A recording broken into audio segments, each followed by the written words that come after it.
Buenas noches. Hoy día vamos a desarrollar la cuarta sesión del curso de Derecho Procesal Laboral, curso organizado por el Instituto de Investigación para el Desarrollo Jurídico.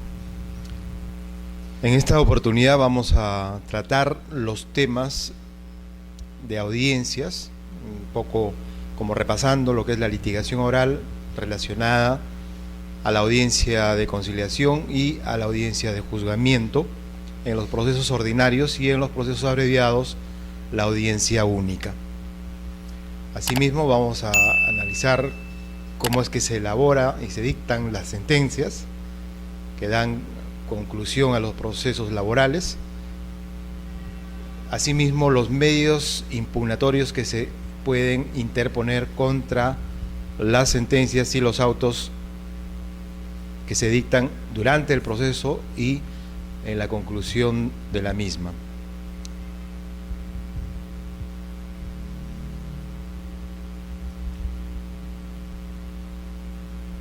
El proceso laboral por audiencias. La audiencia de conciliación que se realiza en los procesos ordinarios. La conciliación es la actividad desplegada ante un tercero por las partes de un conflicto de intereses, dirigida a lograr una composición justa del mismo. Existen diversos tipos de conciliación. Entre ellas tenemos la conciliación privada, obligatoria, pública y voluntaria.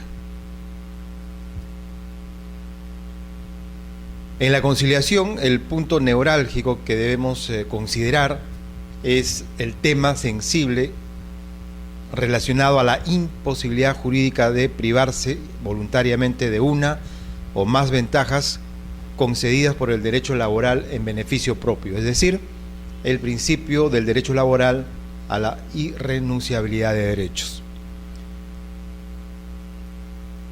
que es un negocio jurídico unilateral que determina el abandono irrevocable dentro de los límites establecidos en el ordenamiento jurídico.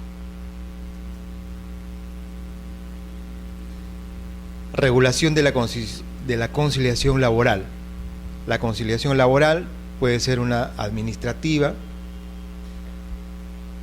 la conciliación en la inspección, la conciliación privada y la conciliación judicial. El servicio de conciliación administrativa.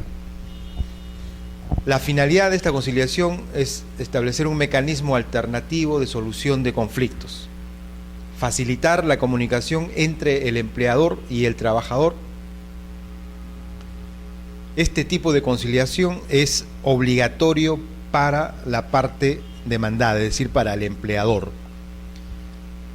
Este servicio de conciliación administrativa lo realiza el Ministerio de Trabajo a través de sus órganos de asesoría y consultoría del Ministerio de Trabajo, que brinda asesoría gratuita a los trabajadores que tengan algún tipo de conflicto con su empleador. Para el trabajador no es obligatorio, es totalmente facultativo, puede acudir o no, pero en el caso que lo haga, se le notifica al empleador y para el empleador sí es obligatorio bajo sanción de multa. El conciliador administrativo tiene obligaciones como analizar la solicitud, informar a las partes sobre el procedimiento, facilitar el diálogo entre las partes, preguntar a las partes con la finalidad de aclarar e identificar los problemas centrales y concretos. Para eso, el conciliador habrá solicitado al trabajador de que realice todos los trámites previos, y estos trámites previos son como, por ejemplo, acudir a la misma oficina de asesoría y consultoría del Ministerio de Trabajo para que se le practique una liquidación de sus beneficios económicos. Con esta liquidación se presentará el trabajador conociendo entonces cuáles son sus derechos que puede reclamar y el monto de los derechos que va a reclamar en una posible demanda o en la conciliación previa a la demanda. El conciliador además debe incentivar a las partes a buscar soluciones satisfactorias dentro del marco de los derechos laborales irrenunciables que asisten a los trabajadores o a los extrabajadores. Puede reunirse por separado con las partes, tanto con el trabajador como con los representantes del empleador, a fin de hacerles conocer los alcances de una solución mediante la conciliación. Les puede informar también acerca del alcance y efectos del acuerdo. No puede ser depositario de sumas de dinero, es decir, en el momento de la conciliación no se va a hacer ningún pago, sino que solamente en el acta se constará el acuerdo si es que existe algún punto de coincidencia para que el empleador realice los pagos correspondientes. El acta que se suscriba en una conciliación administrativa debe contener una obligación cierta, expresa y exigible. Constituye título ejecutivo y tiene mérito de instrumento público. El problema principal: acuerdos en la conciliación y principio de irrenunciabilidad de los derechos laborales. Son los aspectos fundamentales que se van a tratar en la conciliación, y el conciliador tratará pues de que ambas posiciones tengan un punto intermedio mediante el cual se puede llegar a acuerdos tanto parcial o totalmente. Esta conciliación administrativa que se realiza en las oficinas del Ministerio de Trabajo también se hace extensivo a los aspectos relacionados con la conciliación en la inspección.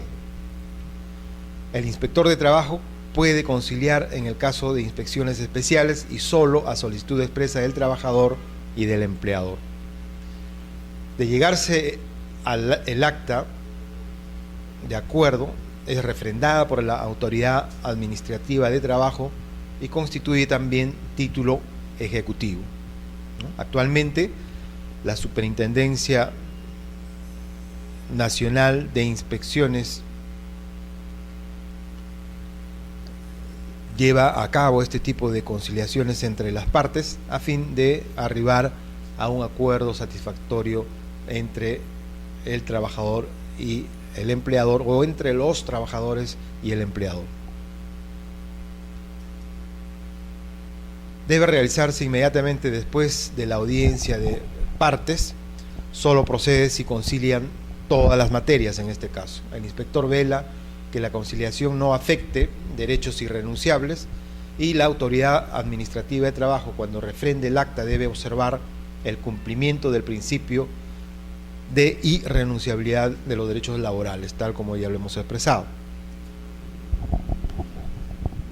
Otra de las formas de conciliar es también mediante la ley de conciliación. En la ley de conciliación se establece cuáles aspectos se pueden conciliar y cuáles no son materias conciliables.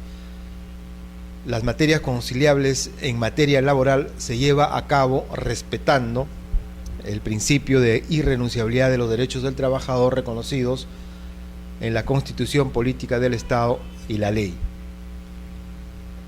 La conciliación bajo los aspectos bajo la ley de conciliación es voluntaria por el momento.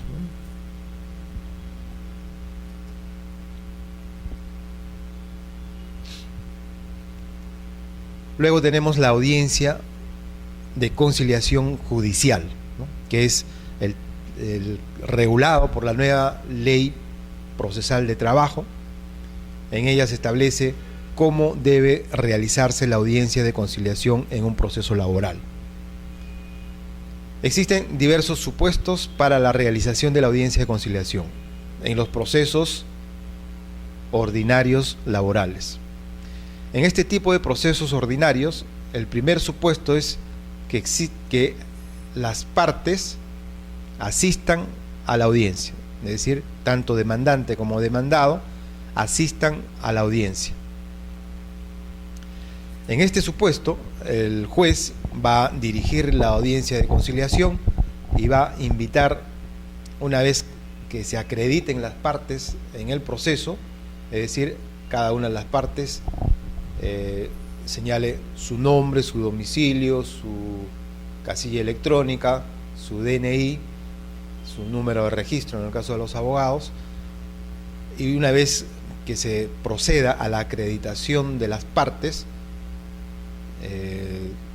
el señor juez va a suspender la grabación del audio y video de la audiencia de conciliación a fin de continuar con la audiencia, que es el segundo paso, la conciliación.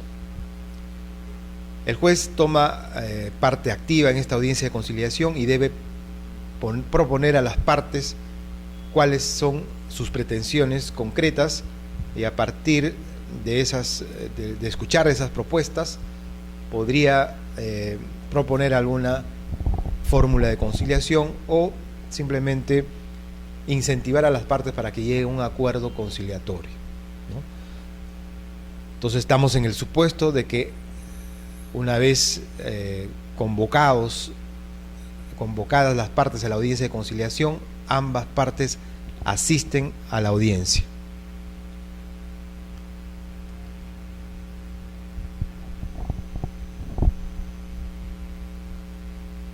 Incurre en rebeldía el demandado si no contesta la demanda o el representante apoderado no tiene poderes suficientes para conciliar o para prestar declaración, ¿no?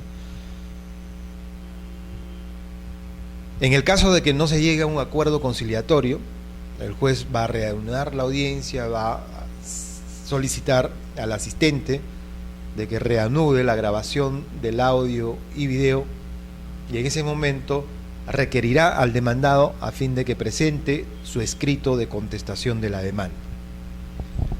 Uno de los puntos que debe contener este escrito de contestación de la demanda es la fijación de la casilla electrónica para que en lo sucesivo el demandado, así como el demandante, también sean notificados vía correo electrónico.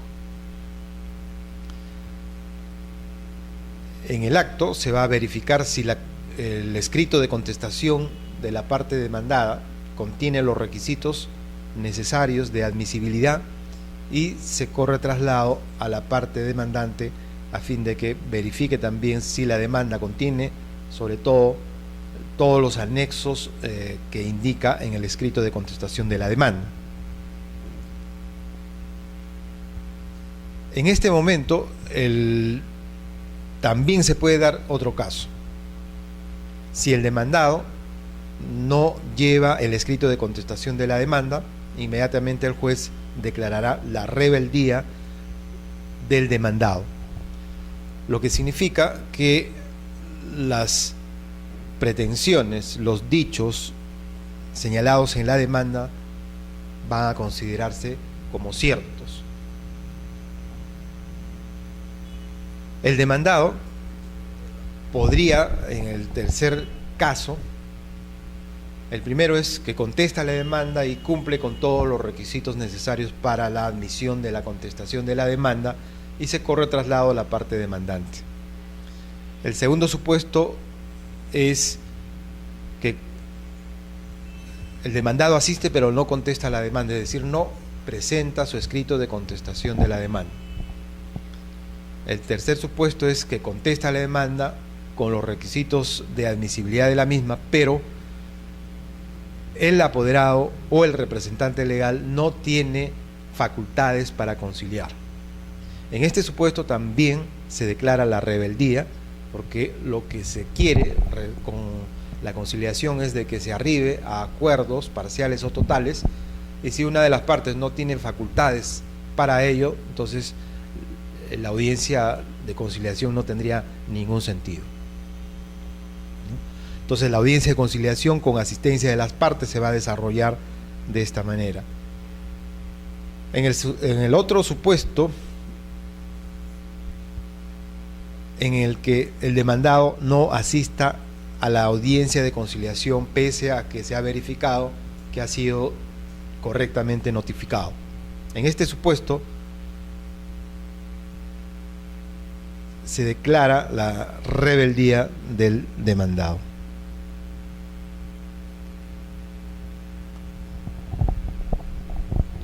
La otra posibilidad que puede ocurrir es que el demandante no asiste a la audiencia de conciliación.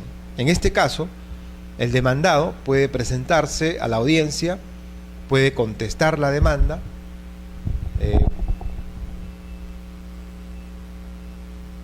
y la otra posibilidad o la otra facultad que tiene el demandado es no presentarse a la audiencia de conciliación.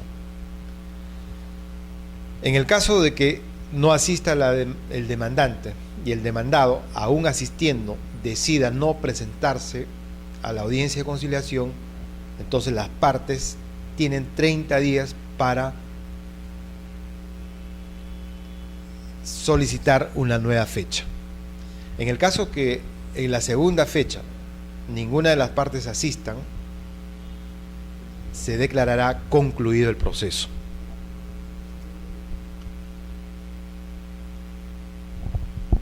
El tercer caso que puede suceder en la audiencia de conciliación es cuando el demandado no asiste. Se declara la rebeldía automática del demandado por su inasistencia y se dicta sentencia cuando la prueba del demandante es solo documental y le genera convicción, aun cuando la pretensión se sustente en un derecho indisponible. El rebelde se incorpora al proceso en el estado en que se encuentre, ya que opera la preclusión procesal. Es decir, cuando el demandado no asiste y en la demanda se establece que solamente se han presentado pruebas documentales, se realiza lo que se denomina la conclusión anticipada, ya que las pruebas que se van a actuar son suficientes para que el juez tenga convicción y además los hechos afirmados en la demanda se consideran verdaderos debido a que no han sido contradichos, no han sido desvirtuados por el demandado, ya que éste ha inasistido a la audiencia de conciliación. El cuarto caso para la realización de la audiencia de conciliación puede ocurrir cuando ambas partes no asisten.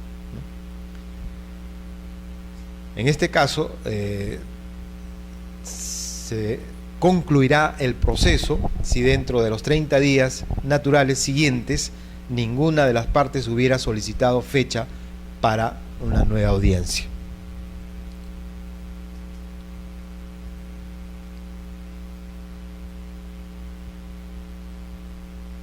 La audiencia de conciliación cuando se produce un acuerdo, es decir, cuando exista conciliación.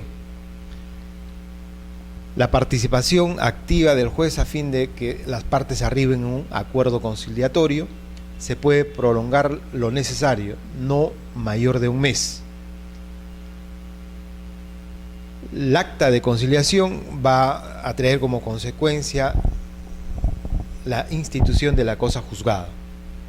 Se ordena el cumplimiento en el plazo establecido por las partes o, en su defecto, en el plazo de 5 días.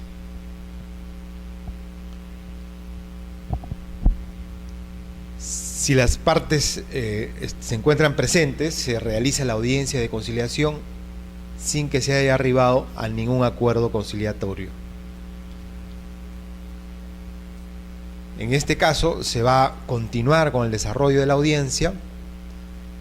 Como ya hemos indicado, se recibe la contestación de la demanda por parte del demandado y luego se empieza a fijar, se precisa las pretensiones en materia del juicio, se entrega al demandante copia de la contestación de la demanda y sus anexos,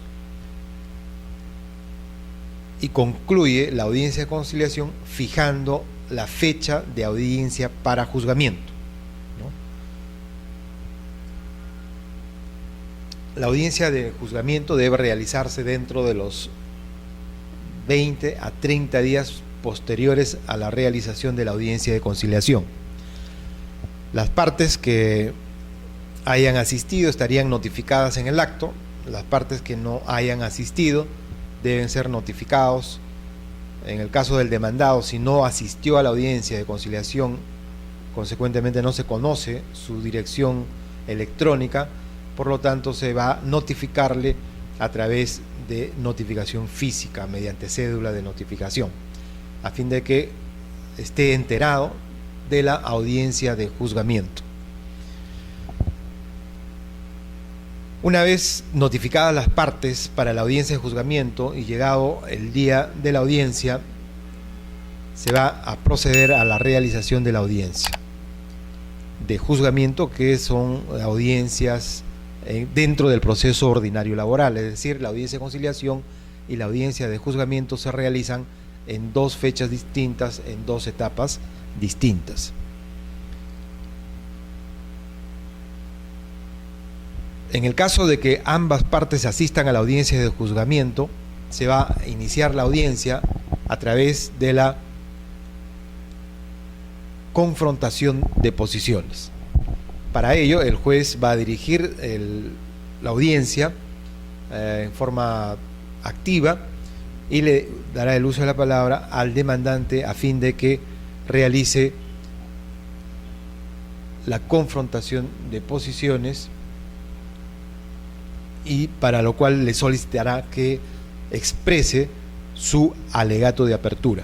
En el alegato de apertura, el demandante va a expresar en forma clara y precisa cuál es su teoría del caso y cuáles son los hechos fundamentales que van a ser amparados por la legislación laboral pertinente, y los hechos y la legislación debidamente corroborados y sustentados con los medios probatorios pertinentes, con los medios probatorios ofrecidos por la parte demandante, y de igual manera lo hará la parte demandada en su oportunidad. Entonces, esta confrontación de posiciones se va a realizar respecto a las pretensiones principales y accesorias que realiza el demandante. Inmediatamente finalizada el alegato de apertura del demandante, el juez correrá traslado a la parte demandada a fin de que contradiga, a fin de que desvirtúe la posición o las posiciones sostenidas por la parte demandante. El demandado igualmente elabora su teoría del caso y desarrolla en ese momento las pretensiones a fin de desvirtuar lo que ha señalado la parte demandante. Una vez que ambas partes realizan sus alegatos de apertura, inmediatamente el juez pasará a la siguiente etapa, que va a ser la actuación probatoria. En la actuación probatoria se va a dar el uso de la palabra a la parte demandante. El demandante inmediatamente va a sostener su posición, va a sostener su teoría del caso con los medios probatorios ofrecidos, y va a sustentar esta teoría del caso de acuerdo a la relevancia de los medios probatorios que considere pertinentes, a fin de no agotar el tiempo desarrollando todos los medios probatorios, sino agrupando los medios probatorios de tal manera que tengan una unidad y se expongan de manera clara, precisa, y demuestren los hechos que ha alegado en la sustentación de su teoría del caso. Una vez que el demandante realiza este ejercicio de sustentación de los medios probatorios y cómo es que los hechos se subsumen en la normatividad laboral pertinente, va a correr traslado a la parte demandada a fin de que desvirtúe, contradiga o simplemente se allane o acepte algunos hechos que han sido probados y que no han sido desvirtuados por la parte demandada, y asimismo desvirtuará, va a contradecir algunos puntos de la parte demandante y las pruebas ofrecidas por la parte demandante. En este momento, el juez, si considera que las pruebas ofrecidas por la parte demandante y la parte demandada no son suficientes, podría ordenar que se practiquen algunas pruebas adicionales. Estas pruebas adicionales son las pruebas de oficio que ordena el juez para tener una mayor convicción respecto a los hechos alegados por la parte demandante o la parte demandada, ya que el juez tiene la obligación de atender muy bien lo que exponen las partes, ya que el juez en su sentencia va a tener que asumir la teoría del caso del demandante o del demandado en todo o en parte. Una vez que se ha concluido con la exposición, con la actuación de los medios probatorios, que pueden ser solo documentales o puede haber unas declaraciones de parte o declaraciones de testigo o informe de peritos o exhibición de planillas, una vez que se hayan actuado todas las pruebas, el juez concederá a los abogados de las partes a fin de que formulen su alegato de clausura. En el alegato de clausura, los abogados tienen que resumir, sintetizar todo lo que sea, todo el desarrollo de la audiencia. Es decir, tienen que especificar cuál es su teoría del caso, tienen que señalar cuáles han sido los medios probatorios que han sustentado su teoría del caso y que no han sido desvirtuados por la otra parte, y cómo es que sus argumentos están debidamente amparados por la ley laboral pertinente.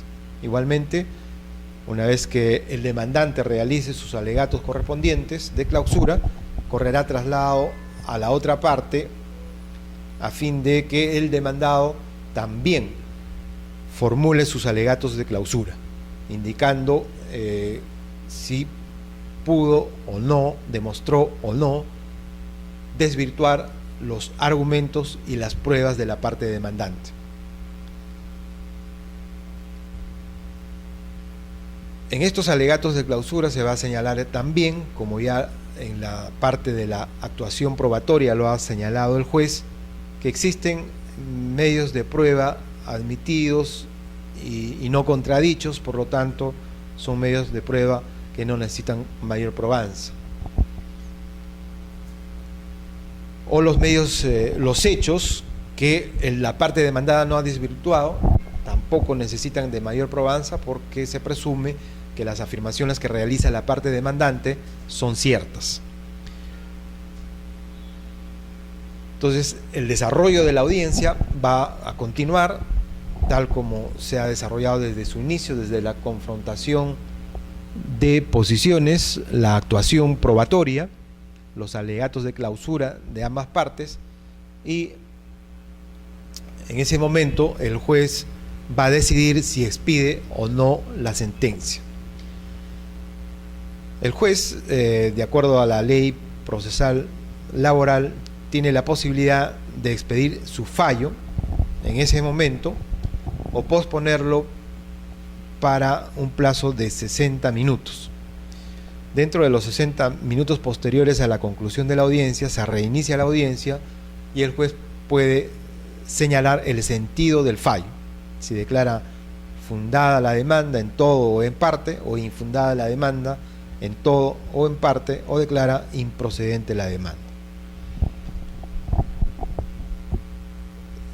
Y la tercera posibilidad del juez es que considere que por la complejidad del caso se reserva el derecho de expedir sentencia dentro del plazo de 5 días posteriores a la realización de la audiencia de juzgamiento.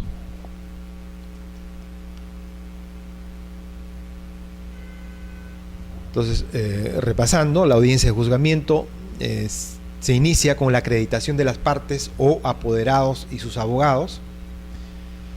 Si existe inasistencia de las partes, si ambas partes inasisten, el juez declara la conclusión del proceso. Si dentro de los 30 días naturales ninguna de las partes hubiesen solicitado fecha para nueva audiencia. La primera etapa de la audiencia de juzgamiento en los procesos ordinarios se desarrolla esta etapa de confrontación de posiciones con una breve exposición oral de las pretensiones demandadas y de los fundamentos de hecho que las sustentan. Luego el demandado hace una breve exposición oral de los hechos que por razones procesales o de fondo contradicen la demanda. Se sigue la audiencia de juzgamiento en la etapa de actuación probatoria. Primero, el juez enuncia los hechos que no necesitan de actuación probatoria por tratarse de hechos admitidos, presumidos por ley, recogidos en resolución judicial con calidad de cosa juzgada, o se trata de hechos notorios. El juez enuncia la admisión de los medios probatorios referidos únicamente a los hechos que necesitan actuación probatoria. Posteriormente, las partes pueden proponer cuestiones probatorias solo respecto de las pruebas admitidas, las cuales serán admitidas solo si las pruebas que las sustentan pueden ser actuadas en esta etapa. Es decir, en este momento las partes pueden proponer cuestiones probatorias. Las cuestiones probatorias son las oposiciones, las tachas por falsedad o por nulidad, o las tachas a testigos, ¿no? Cualquiera de estas cuestiones probatorias pueden ser propuestas en esta etapa de la actuación probatoria en las audiencias de juzgamiento. Y siempre y cuando estas tachas o estas oposiciones sean sustentadas con medios probatorios de actuación inmediata, ya que todas las cuestiones probatorias, como sabemos, tienen que estar debidamente sustentadas con medios probatorios. En este caso, la ley es específica y señala que estos medios probatorios de las cuestiones probatorias solo pueden ser de actuación inmediata. El juez toma juramento conjunto a todos los que vayan a participar en esta etapa, es decir, pueden ser los que van a realizar una declaración de parte, los testigos, los peritos. Se actúan todos los medios probatorios admitidos, incluidos los vinculados a las cuestiones probatorias, empezando por los ofrecidos por la parte demandante, en el orden siguiente. Primero se actúa la declaración de parte, luego la declaración de los testigos, la pericia, el reconocimiento de documentos y la exhibición de documentos. Se suspende la audiencia solo si es imprescindible la inspección judicial. En algunos casos será imprescindible que se actúe la prueba de inspección judicial. En ese caso, como es una diligencia que se debe realizar fuera del local del juzgado, obviamente se tiene que suspender la audiencia a fin de señalar la hora, la fecha de la inspección judicial, y una vez que se realiza esta inspección judicial se reanudará la audiencia de juzgamiento. En la audiencia de juzgamiento van a declarar las partes, los testigos, los peritos. ¿Cómo se interrogan a las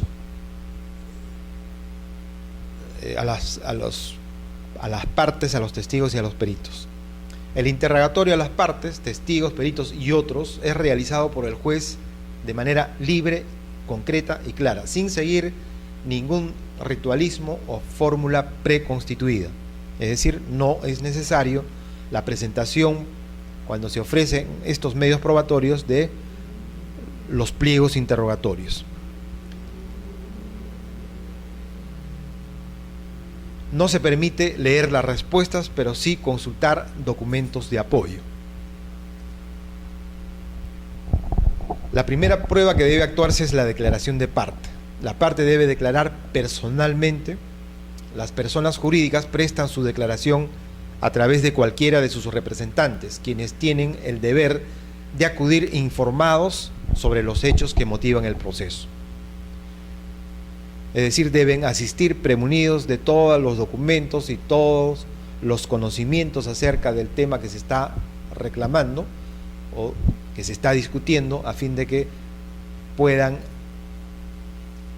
coadyuvar al esclarecimiento de los hechos con sus declaraciones. Los testigos, ahora, en la declaración de parte no solo el juez es el que puede preguntar, sino que también los abogados de las partes pueden preguntar después que lo hace el señor juez. Declaración de testigos. Los testigos no presencian el desarrollo de la audiencia y solo ingresan a ella en el momento que les corresponde. Es decir, los testigos, mediante el desarrollo de la audiencia de juzgamiento, se encontrarán en una sala contigua a la audiencia de juzgamiento, a la sala de audiencias, y en el momento que les toque declarar, ingresarán a la audiencia para prestar su declaración. Y esta declaración se realiza de la misma manera que la declaración de parte, es decir, una declaración, unas preguntas abiertas, simple o interrogatorio, pregunta al juez, preguntan los abogados de las partes, y de esta manera se busca tener una fuente directa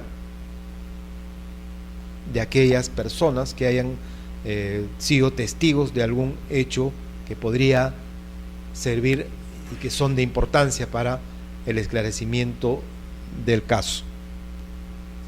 Otra de las pruebas que se tiene que realizar es la exhibición de planillas. La exhibición de las planillas manuales se tiene por cumplida con la prestación de las copias legalizadas correspondientes a los periodos necesitados de prueba. La exhibición de las planillas electrónicas es ordenada por el juez al funcionario del Ministerio de Trabajo y Promoción del Empleo responsable de brindar tal información.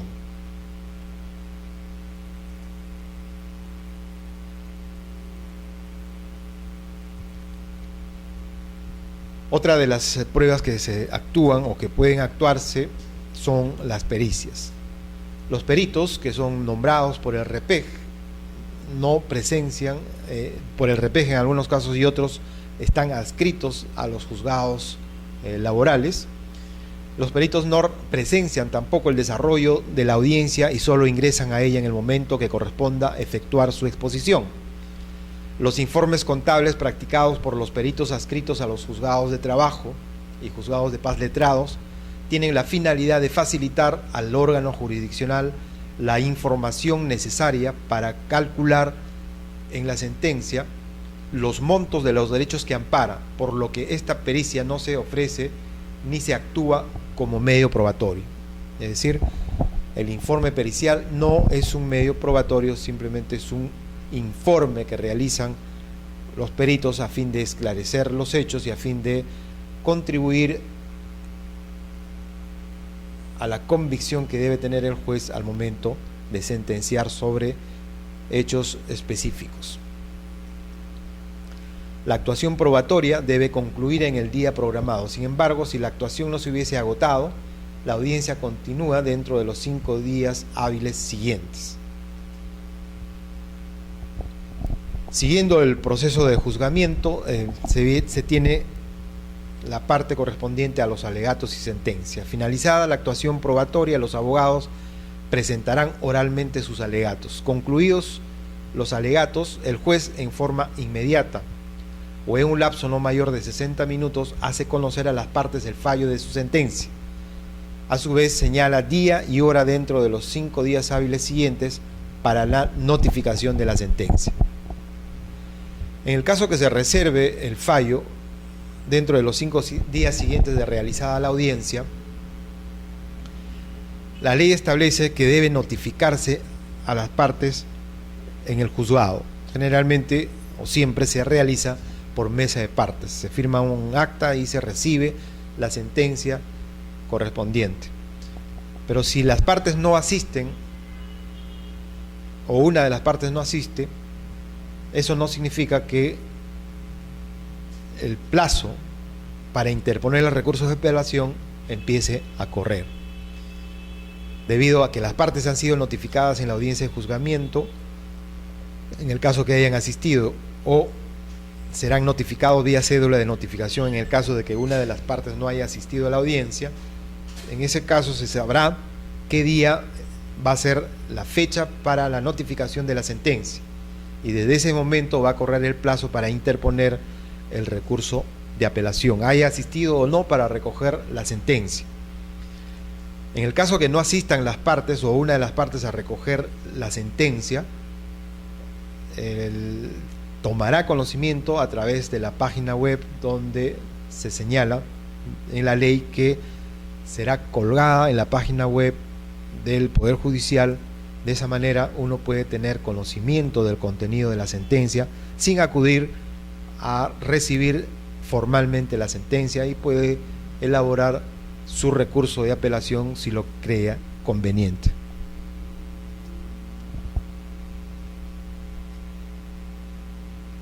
Es decir, en las audiencias únicas, en las audiencias de conciliación y de juzgamiento que se realizan en los procesos ordinarios. Sin embargo, en el proceso abreviado laboral no se realizan estas dos audiencias, sino que existe una audiencia única. La audiencia de conciliación se desarrolla de igual forma que la audiencia de conciliación del proceso ordinario laboral, con la diferencia que la contestación de la demanda no se realiza en este acto, sino dentro del plazo concedido, correspondiendo al juez hacer entrega al demandante de la copia de la contestación y sus anexos, otorgándole breve término para la revisión de los medios probatorios ofrecidos, ¿no? Es decir, cuando en una demanda de proceso abreviado laboral se admite la demanda, se corre traslado a la parte demandada con la demanda y se le otorga un plazo de 10 días para que conteste la demanda. La contestación de la demanda no va a ser corrido el traslado a la parte demandante, sino en el acto mismo de la audiencia única. Ante la proposición de cuestiones probatorias del demandante, el juez puede excepcionalmente fijar fecha para la continuación de la audiencia dentro de los 30 días hábiles siguientes, si para la actuación de aquella se requiriese de la evacuación de un informe pericial, siendo carga del demandante la gestión que debe realizar frente a los peritos a fin de que emitan su dictamen antes de la reanudación de la audiencia.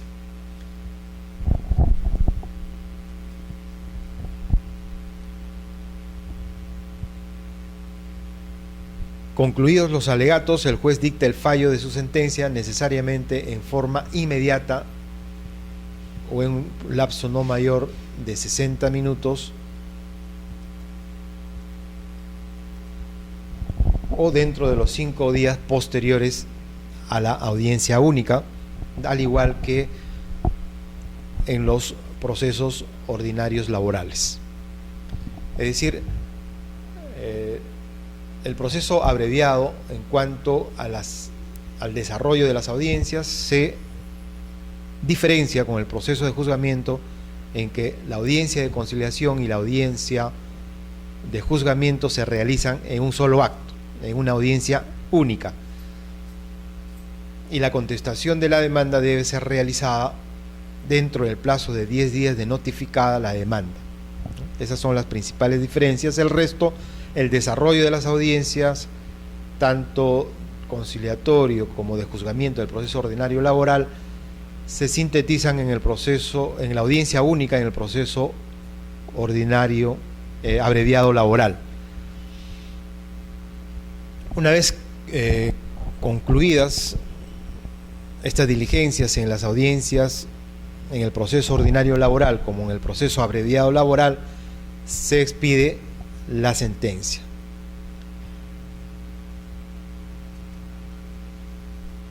Esta etapa de la sentencia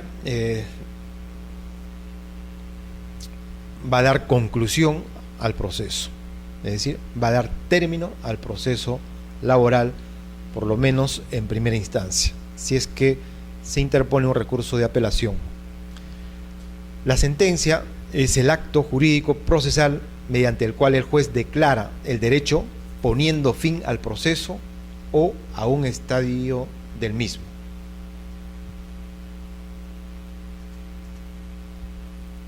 Asimismo, la sentencia constituye la conclusión lógica del proceso, pues lo normal es que todo proceso concluya con una sentencia, salvo los casos de conclusión anticipada del mismo, la sentencia resulta ser por ello el acto jurídico procesal más importante a través del cual el juez declara el derecho, poniendo fin a la controversia existente.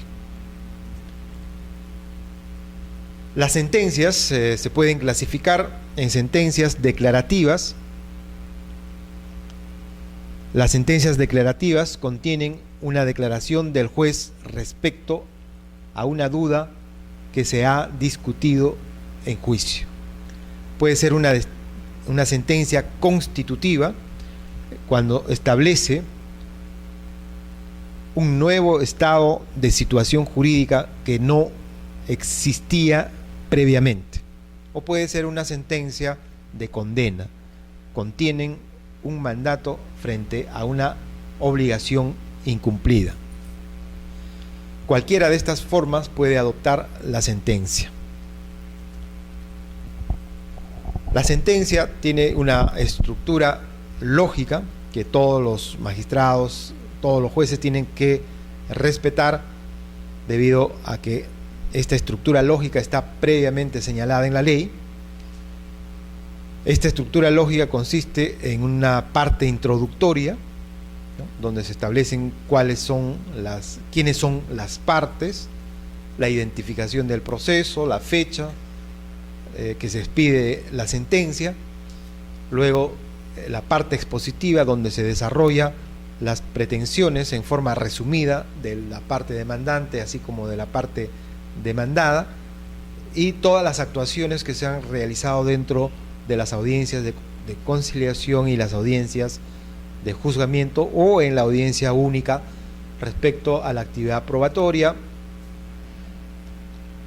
Y luego se pasa a la tercera parte considerativa, que son los fundamentos mediante los cuales el juez asume la teoría del caso de una de las partes, en todo o en parte.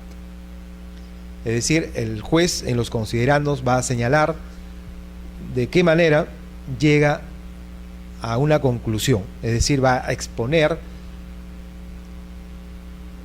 qué hechos han sido debidamente probados, cuál es la legislación que ampara la pretensión de una de las partes, de manera sucinta, valorando las pruebas actuadas en el proceso, para llegar a una parte final, es decir, a una conclusión que va a expresarla en la parte resolutiva, donde se establece el fallo, la decisión que toma el juez respecto a la pretensión o pretensiones señaladas en la demanda, es decir, si las declara infundadas en todo o en parte, o fundadas en todo o en parte, respecto a la pretensión principal y a las pretensiones accesorias o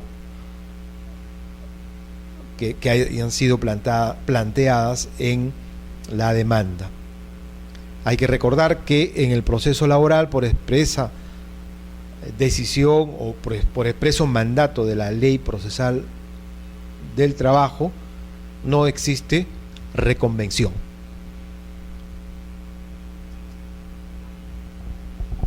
La sentencia se pronuncia sobre todas las articulaciones o medios de defensa propuestos por las partes y sobre la demanda.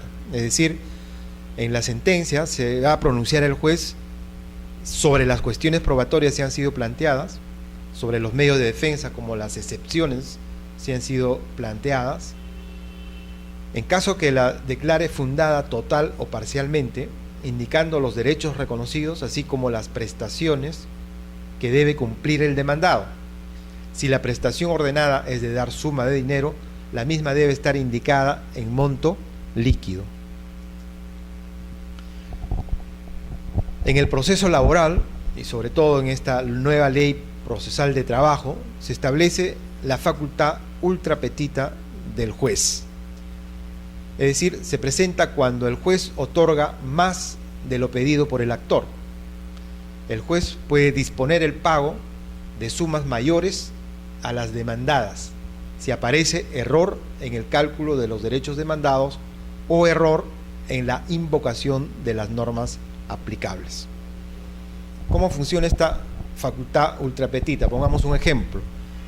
Si un trabajador sujeto a contratos de modalidad, el periodo por el cual fue contratado fue de 1 año, pero al 6º mes fue despedido en forma arbitraria, ¿cuál sería su reclamo?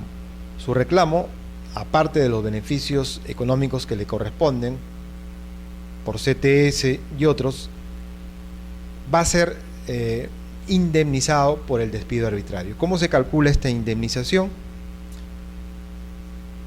En los casos de contratos sujetos a modalidad, cuando el empleador despide en forma arbitraria al trabajador y este hecho se demuestra en el proceso, es decir, se demuestra en el proceso que ha habido despido arbitrario, entonces se tiene que hacer el cálculo de el monto por el cual debe ser indemnizado el trabajador y cuáles son los montos que debe percibir por beneficios económicos. El trabajador en su demanda solicita que, además de sus vacaciones truncas, gratificaciones truncas, solicita una indemnización por despido. Y la indemnización por despido en los casos sujetos, los contratos sujetos a modalidad, la ley establece que se le debe de otorgar un sueldo por los meses dejados de trabajar.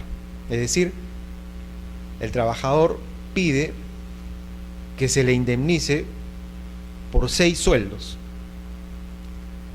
Sin embargo, el trabajador y su abogado, al momento de interponer la demanda, no consideraron que la indemnización por despido es 1,5 sueldos por cada mes dejado de trabajar dentro del contrato. Entonces el juez, ante esta situación, puede fallar indicando cuál es el cálculo exacto del monto que debe ser percibido por el trabajador que ha reclamado.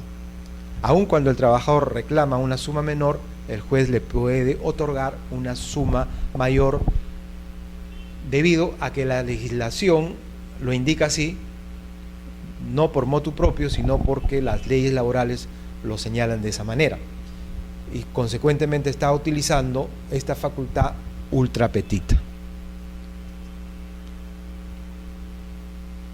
Esta facultad se presenta cuando el juez se aparta de las peticiones formuladas por las partes, concediendo cosa distinta a lo pedido o algo no pedido.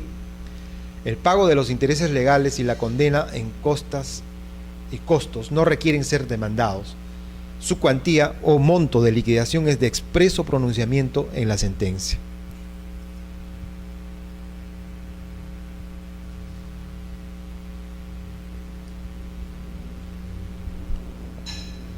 La etapa de sentencia en la ley procesal del trabajo. Se expide en forma inmediata en un lapso no mayor de 60 minutos, hace conocer a las partes el fallo de su sentencia. Señala día y hora dentro de los 5 días hábiles siguientes para la notificación de la sentencia.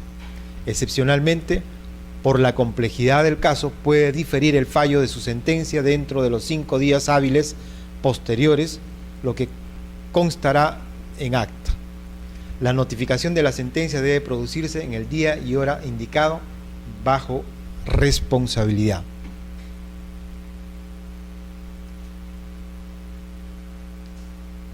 El fallo que se expide en una hora debe constar en acta y contener mínimamente lo siguiente. El pronunciamiento es sobre los hechos necesitados de actuación probatoria, el plazo para su cumplimiento si fuera el caso, la condena de costas y costos y si procediera de multas o la exoneración de su pago y la suscripción del juez y del auxiliar jurisdiccional respectivo.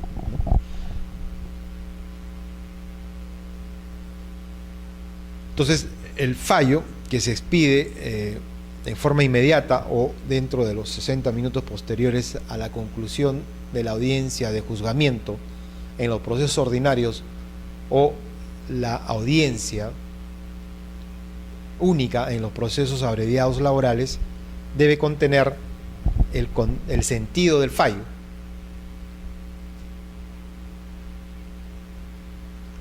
Y además del sentido del fallo, el pronunciamiento sobre los hechos necesitados, el plazo de cumplimiento y otros.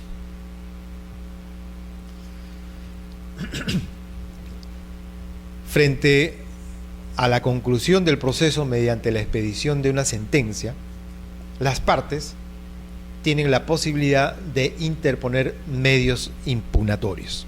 Entonces vamos a ver ahora cuáles son los medios impugnatorios que puede presentar la parte demandante o la parte demandada. El fundamento de los medios impugnatorios. Las decisiones humanas son actos trascendentes. El juzgamiento, consecuentemente, también es un acto trascendental. El reexamen, examen de lo resuelto, también es un acto trascendental. Se considera que un superior, en mejores condiciones, supuestamente, revisa lo resuelto por la instancia inferior, ratificando, es decir, confirmando la sentencia, o desestimando, es decir, revocando la sentencia. Los medios impugnatorios se consideran que son instrumentos que la ley concede a las partes o a los terceros legitimados para que soliciten al juez, para que él mismo u otro de jerarquía superior realice un nuevo examen de un acto procesal o de todo el proceso, a fin de que se anule o revoque este total o parcialmente.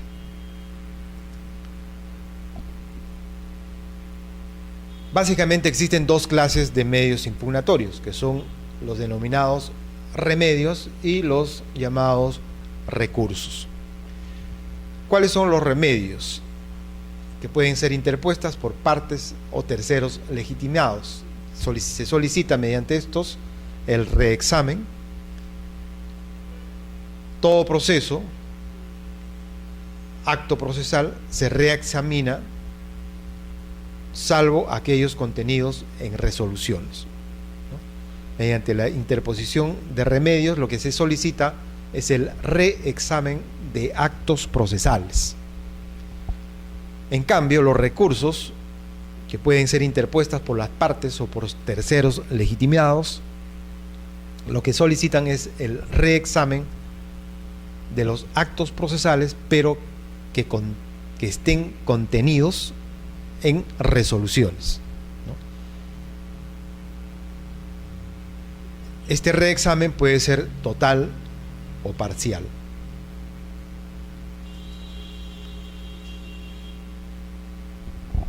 ¿Cuáles son los elementos de los medios impugnatorios?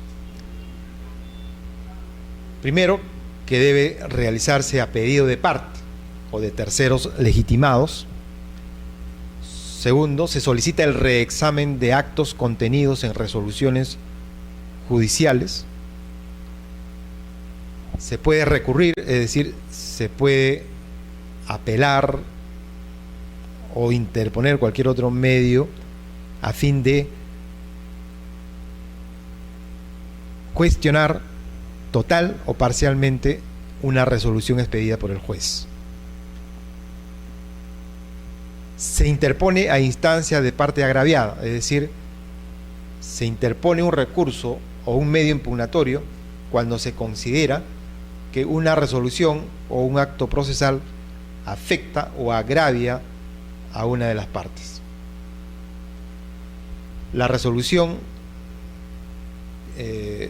contiene un vicio o error, es decir, se interpone un medio impugnatorio cuando la resolución contenga un vicio o error, y lo que se pide es que el superior jerárquico corrija este vicio u error. El objeto de los medios impugnatorios es el reexamen a fin de anular o revocar.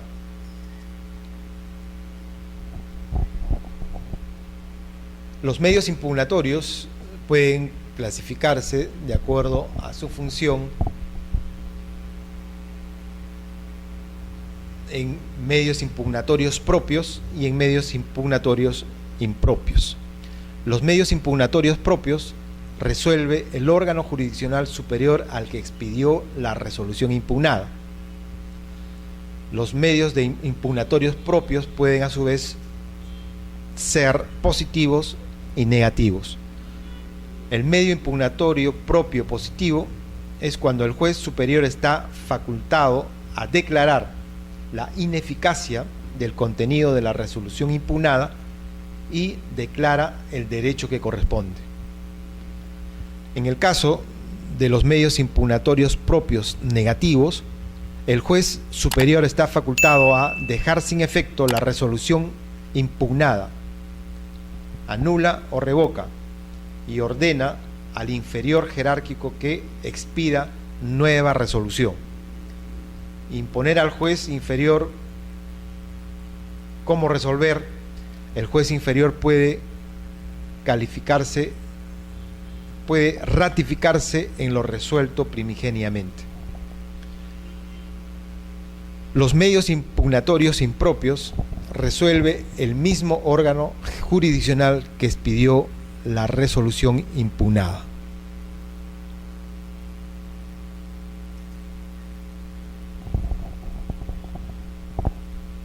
Los medios impugnatorios se pueden también clasificar en función a los requisitos que debe contener el recurso.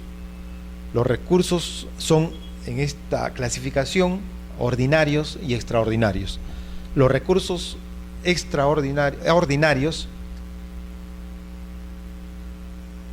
tienen una fundamentación del vicio o error en resolución impugnada. En cambio, los recursos extraordinarios exige una serie de requisitos de admisibilidad y procedencia. En el primer caso, los recursos ordinarios, tenemos el recurso de apelación, y en los recursos extraordinarios el ejemplo más visible es el recurso de casación.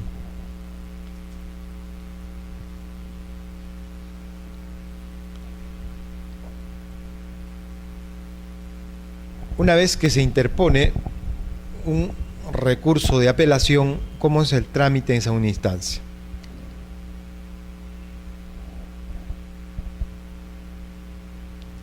Concluida la exposición oral, se dicta la sentencia inmediatamente o luego de 60 minutos o dentro de los 5 días de concluida la audiencia de juzgamiento o la audiencia única, depende del tipo de proceso laboral.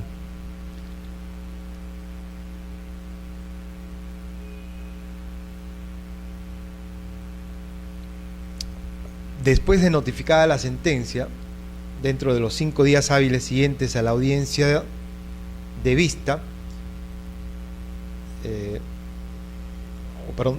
dentro de los 5 días de expedida la sentencia, se notifica la sentencia, y esta sentencia puede ser impugnada mediante recurso de apelación.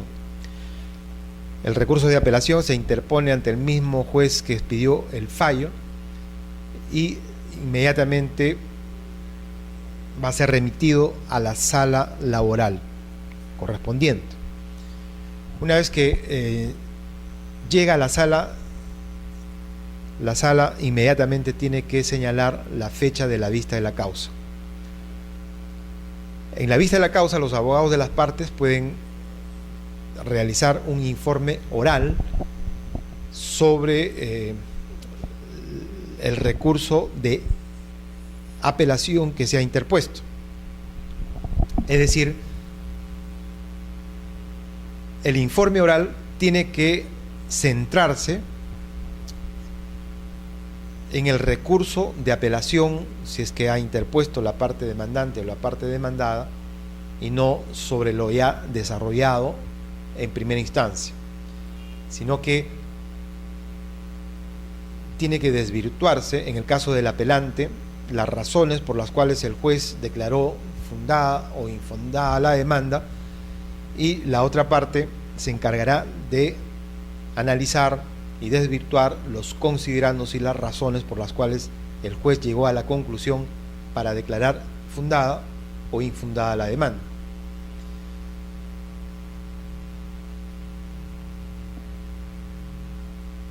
En la vista de la causa, entonces, las partes, los abogados de las partes van a informar sobre el recurso de apelación que ha interpuesto, y la otra parte, una vez que haya sido corrido traslado de el recurso de apelación de la parte contraria, lo que tiene que informar en la vista de la causa es respecto al recurso de apelación sustentado por la parte contraria.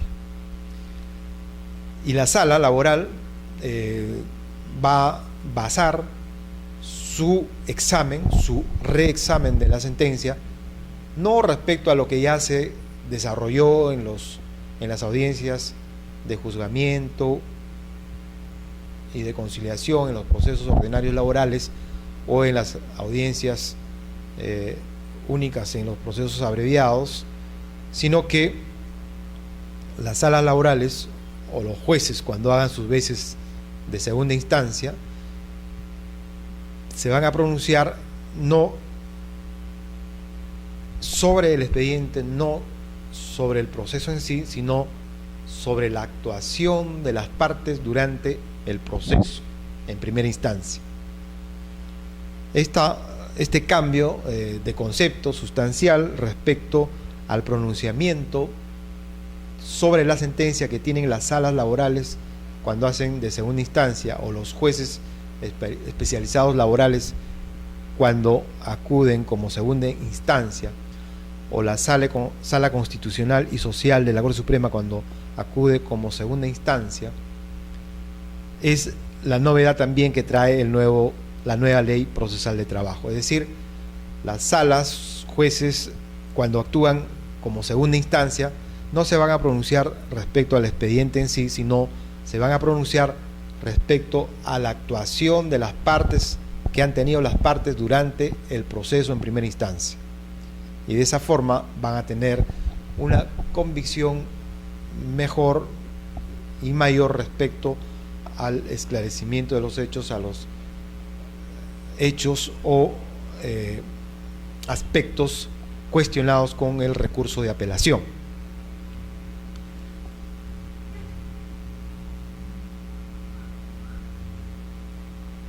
Una vez concluida los alegatos de las partes en la vista de la causa, se fija también fecha para sentenciar, que puede ser en el acto, dentro de los 60 días de producida la vista de la causa, o dentro de los 5 días posteriores a la realización de la audiencia de vista de la causa.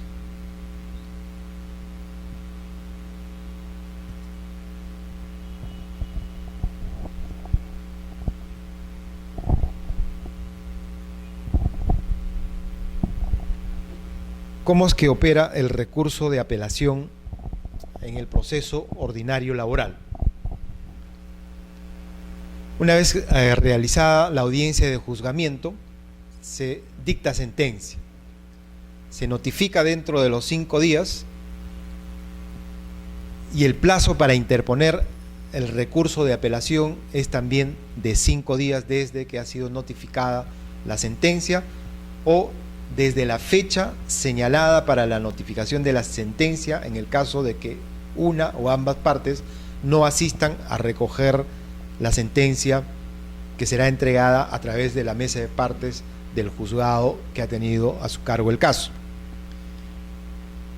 Cuando se fija la fecha para la sentencia, acudan o no las partes a recibirla, desde ese día se cuentan los 5 días para interponer el recurso de apelación. Una vez que se interponga el recurso de apelación, el juez verificará el plazo, si está dentro del plazo y si contiene los fundamentos del agravio, si se indica el error de hecho o de derecho y si se cumple con la presentación de la tasa judicial correspondiente. En los procesos laborales, los trabajadores van a pagar la tasa judicial dentro de la tabla señalada por la resolución administrativa que fija los montos de tasas judiciales que se debe pagar con relación a diversos actos procesales como ofrecimiento de pruebas, recursos de apelación y otros, se va a señalar de acuerdo al monto de la cuantía cuál es la tasa que le corresponde pagar al trabajador, siempre y cuando supere las 70 unidades de referencia procesal. Si supera ese monto, todos los trabajadores están obligados a pagar tasas judiciales, pero reducidos en un 50%. En el caso que la pretensión de la demanda sea inapreciable en dinero, como por ejemplo el cese de los actos de hostilidad, en estos casos no paga el trabajador ningún monto por tasa judicial. El empleador, en cambio, en todos los casos debe presentar la tasa judicial correspondiente dentro del cuadro de aprobado por resolución administrativa por el Consejo Ejecutivo del Poder Judicial, que es válido para todo el año judicial. Una vez que verifica el juez que cuenta con todos los requisitos del recurso de apelación, es decir, dentro del plazo, la forma como debe presentarse, indicando el error de hecho o de derecho, la fundamentación del agravio y cuál es el agravio que le causa la sentencia, presentando la tasa judicial correspondiente, si es que ese fuera el caso, resolverá admitiendo el recurso de apelación.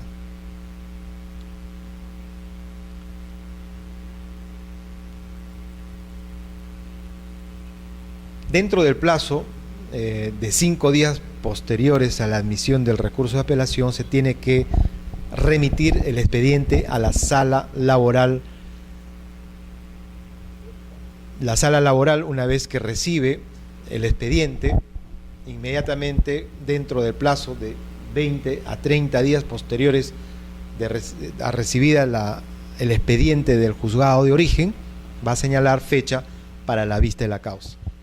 De más está decir que estos plazos, al menos en el Distrito Judicial de Lima Centro, ya no se están cumpliendo.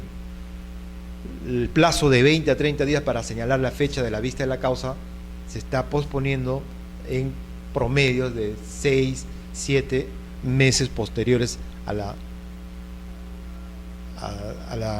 recibimiento del expediente por la sala laboral correspondiente. La vista de la causa se va a desarrollar si ambas partes inasisten, no se lleva a cabo la audiencia de vista de la causa. En ese caso, la sala inmediatamente va a pronunciar su sentencia, notificando a las partes de que dentro del 5.º día después de señalada la vista de la causa va a notificar el contenido de la sentencia. Si acude ambas partes o cualquiera de las partes asisten a la diligencia de vista de la causa, realizan el informe oral del apelante y de la parte contraria, y una vez realizados estos informes se va a expedir sentencia. De manera similar, en los procesos abreviados laborales, en segunda instancia,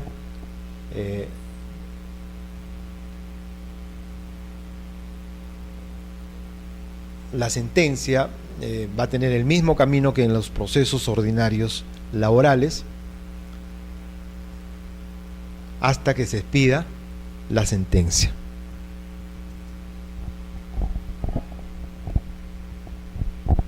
En los procesos impugnativos de laudos arbitrales, en estos procesos la primera instancia son las salas laborales.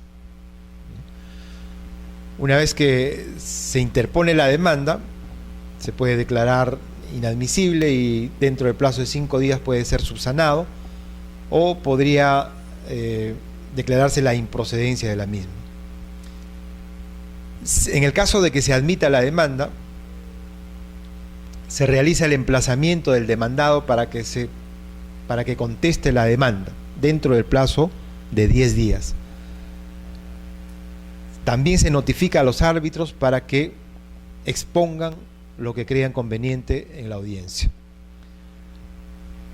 En la contestación de la demanda.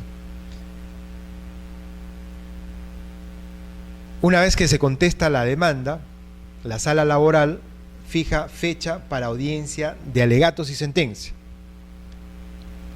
En el caso de que ambas partes inasistan, no se lleva a cabo la audiencia de alegatos y sentencia y se procede a la expedición de la sentencia dentro del plazo de 5 días posteriores a la realización de la audiencia de alegatos y sentencia. En el caso de que cualquiera o ambas partes asistan a la audiencia de alegatos y sentencia en este tipo de procesos impugnativos de laudos arbitrales económicos, se lleva a cabo la audiencia de alegatos y sentencia. Igualmente, la sala laboral puede pronunciar su fallo inmediatamente, indicando el contenido del mismo, o puede posponer por un plazo de 60 minutos para hacerlo, o, como generalmente ocurre en la práctica, posponerlo para que dentro del 5.º día posterior a la audiencia de alegatos y sentencia se expida la sentencia y se notifique a las partes en el día señalado.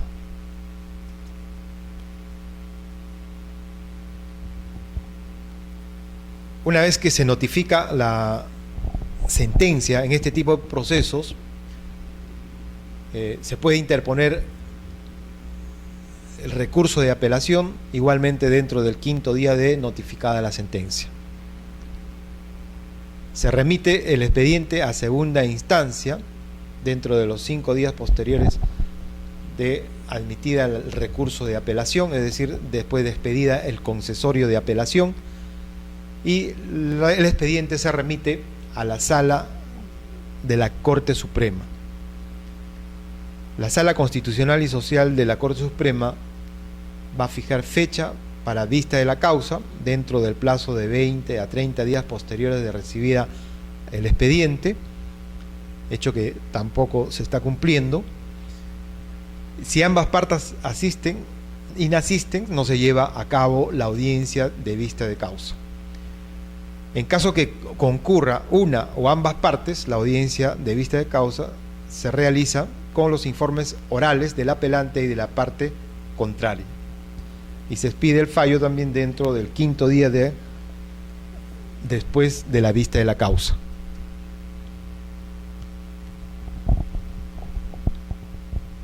Una vez que el proceso ha concluido con la resolución de segunda instancia, existe otro recurso que se puede interponer, que es el recurso de casación.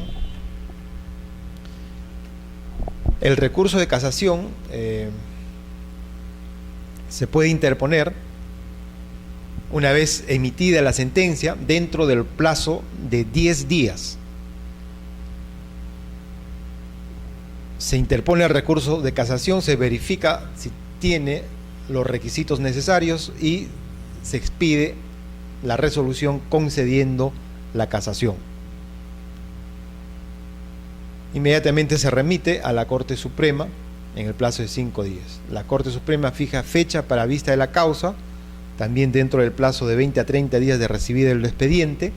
Si ambas partes inasisten, no se lleva a cabo la audiencia de vista de la causa y se procede a expedir sentencia dentro del 5.º día posterior a la vista de la causa. Si ambas partes asisten o una de las partes asiste, se realizan los informes orales del que interpuso el recurso de casación y de la parte contraria, y luego se pide sentencia de la misma forma que en las instancias anteriores, es decir, en el acto indicando el contenido del fallo en 60 minutos o dentro del 5.º día posterior a la vista de la causa. ¿Qué es el recurso de casación? ¿Cuáles son las causales? El recurso de casación se sustenta en la infracción normativa que incida directamente sobre la decisión contenida en la resolución impugnada o en el apartamiento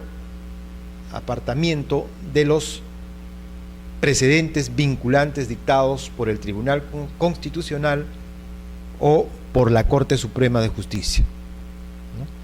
Y este es el punto neurálgico del recurso de casación. Es decir, debe señalarse de manera clara y precisa en qué consiste la infracción normativa que incide directamente sobre la decisión contenida en la resolución que se impugna, o señalar cuál es el apartamiento de los precedentes vinculantes dictados por el Tribunal Constitucional o la Corte Suprema de Justicia.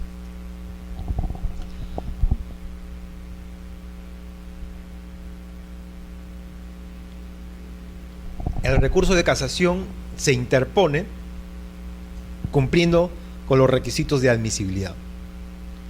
Primero, se interpone contra las sentencias y autos expedidos por las salas superiores que, como órganos de segundo grado, ponen fin al proceso.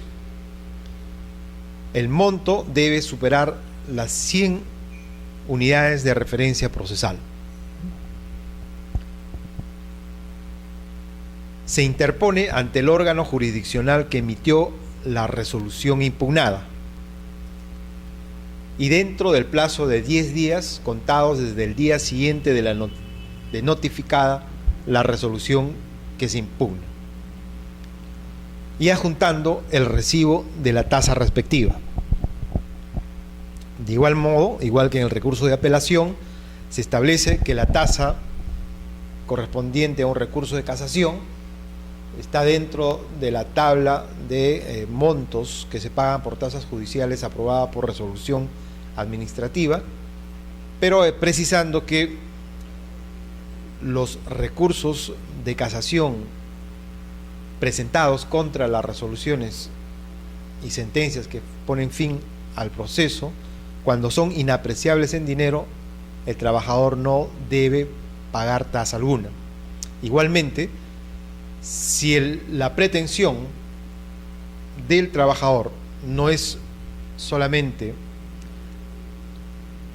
el reclamo de sumas líquidas o de beneficios económicos, sino también contiene pretensiones inapreciables en dinero, en estos casos el trabajador tampoco va a pagar ninguna tasa por la interposición del recurso de casación.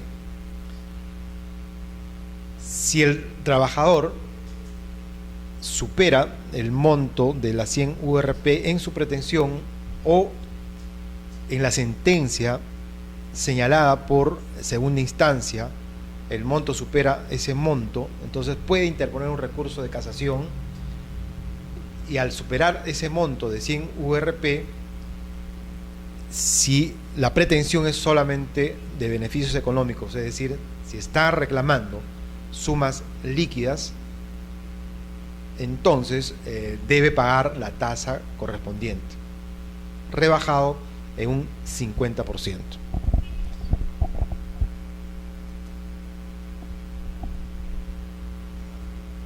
¿Cuándo procede un recurso de casación?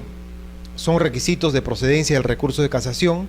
Primero, que el recurrente no hubiera consentido previamente la resolución adversa de primera instancia cuando ésta fuera confirmada por la resolución objeto del recurso. Describir con claridad y precisión la infracción normativa o el apartamiento de los precedentes vinculantes.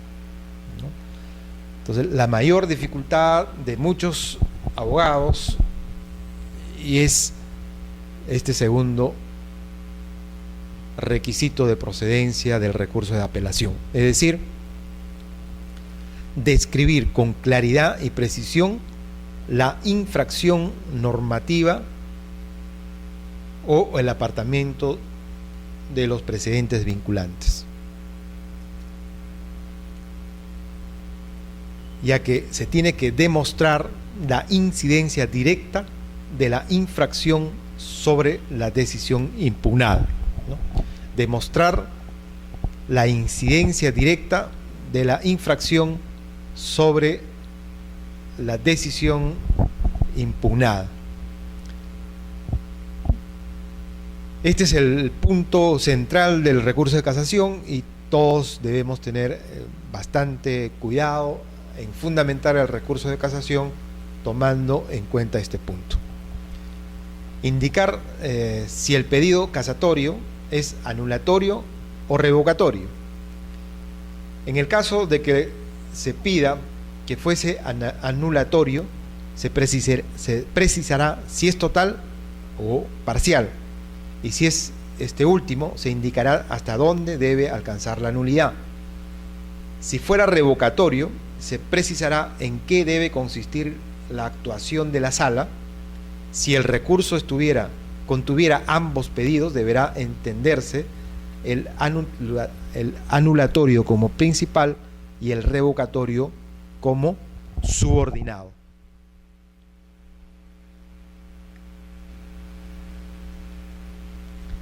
En el recurso de casación también se tiene que tener mucho cuidado en señalar estos puntos, es decir, si es un recurso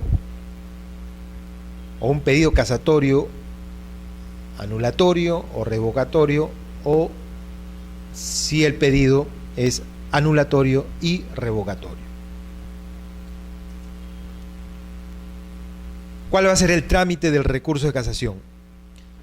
Recibido el recurso de casación, la Sala Suprema procederá a examinar el cumplimiento de los requisitos previstos en los artículos 35 y 36 de la Ley Procesal de Trabajo y resolverá declarando inadmisible, procedente o improcedente el recurso según sea el caso.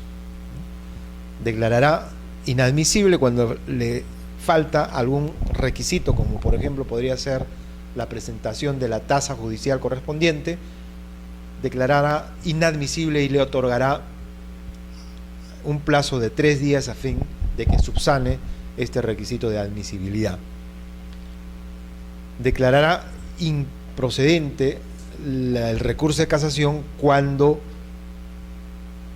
decida la Sala Suprema que no se ha cumplido con los requisitos previstos precisamente en los artículos 35 y 36 de la Ley Procesal del Trabajo. Y declarará procedente cuando reúne todos los requisitos formales del recurso de casación y cuando se haya cumplido a cabalidad con precisar con lo señalado en los artículos 35 y 36 de la Ley Procesal del Trabajo. En el caso de que declare procedente el recurso de casación, la Sala de la Corte Suprema de Justicia fijará fecha para la vista de la causa.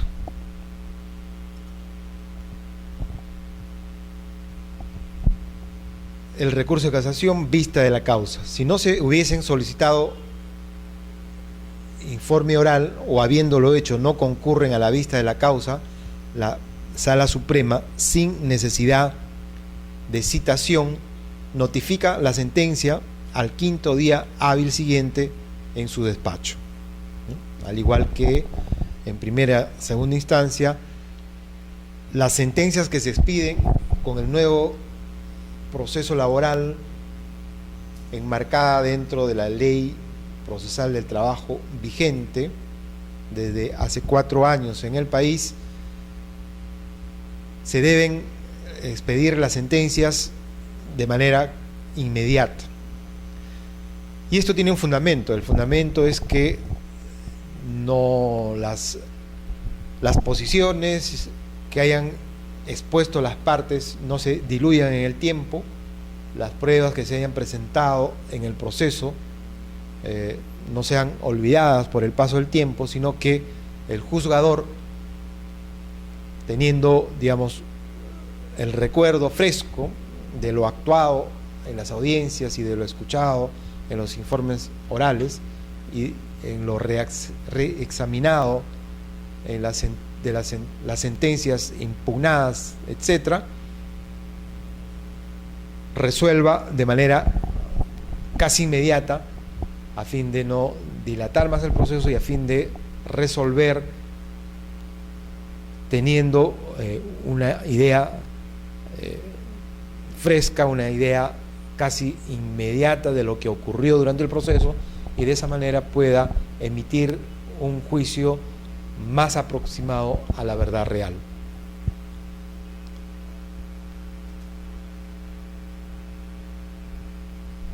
Otra de las características fundamentales del nuevo proceso laboral contenida en la Ley Procesal del Trabajo vigente en el país es que el recurso de casación no suspende la ejecución del proceso. A diferencia de la casación en los procesos civiles, en el proceso laboral no se suspende la ejecución. En cambio, en el proceso civil, la interposición del recurso de casación sí suspende la ejecución del proceso. La interposición del recurso de casación no suspende la ejecución de la sentencia. Excepcionalmente, solo cuando se trate de obligaciones de dar suma de dinero a pedido de parte y previo depósito a nombre del juzgado de origen o carta fianza renovable por el importe total reconocido, el juez de la demanda suspenderá la ejecución en resolución fundamentada e inimpugnable, ¿no?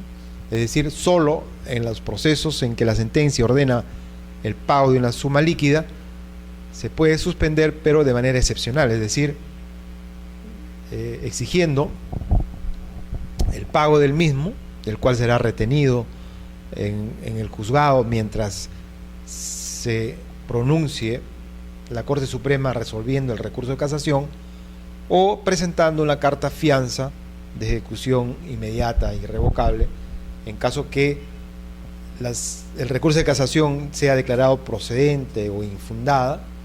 Inmediatamente se ejecutará dicha fianza. En los demás casos, la ejecución de la sentencia no va a ser suspendida por la interposición del recurso de casación.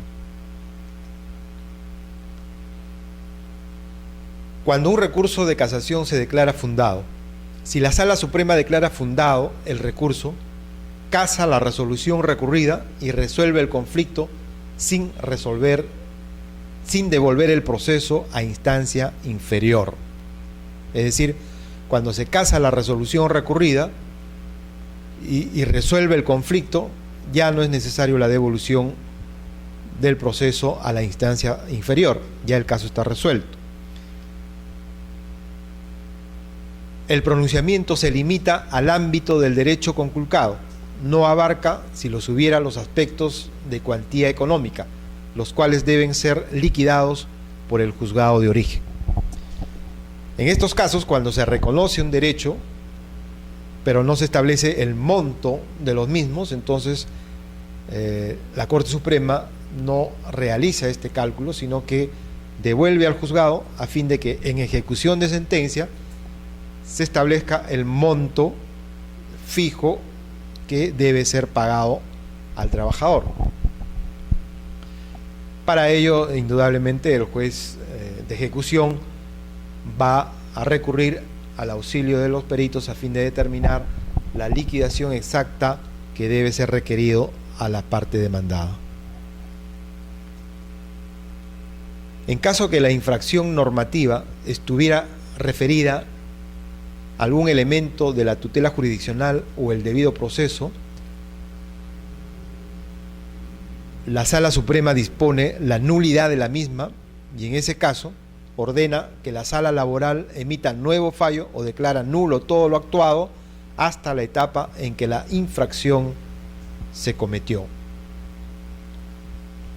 Entonces, mediante recurso de casación también se puede anular una sentencia cuando se ha infringido la tutela jurisdiccional efectiva y el debido proceso, y en estos casos va a anular todo lo actuado hasta el momento que se cometió la infracción.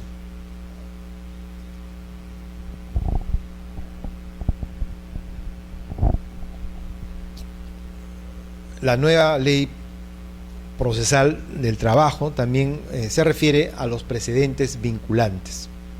La Sala Suprema puede convocar al Pleno de los jueces supremos que conforman otras salas en materia constitucional y social a efectos de emitir sentencia que constituya o varíe un precedente judicial.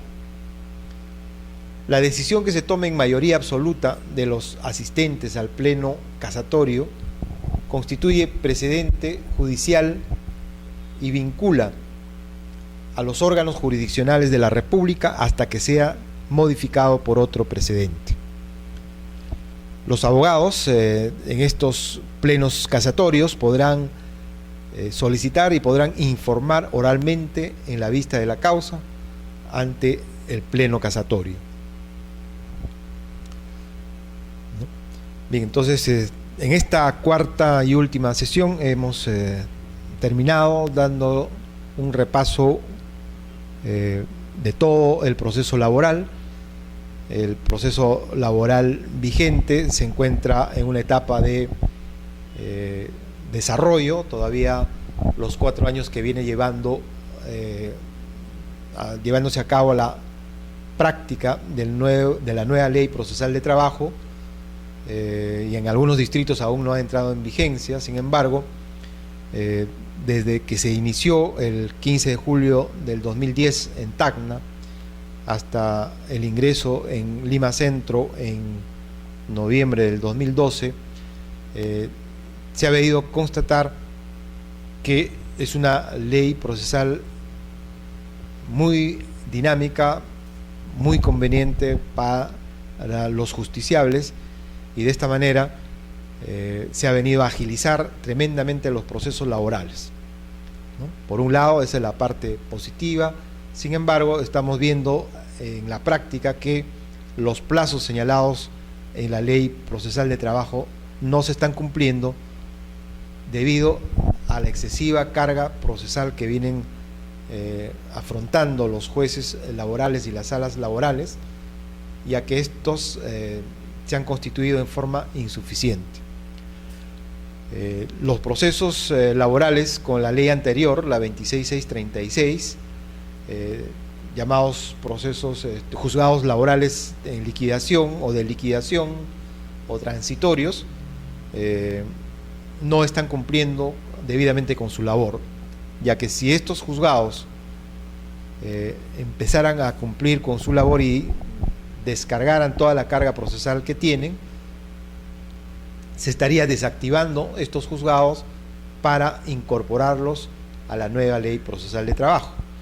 Lo que hace falta en estos momentos es que exista una normatividad, una ley, o de repente solamente una resolución administrativa del Consejo Ejecutivo del Poder Judicial, a fin de que estos juzgados emitan resoluciones mucho más rápidas, y de esa manera se vayan desactivando y estos juzgados desactivados se incorporen a la ejecución de la nueva ley procesal de trabajo.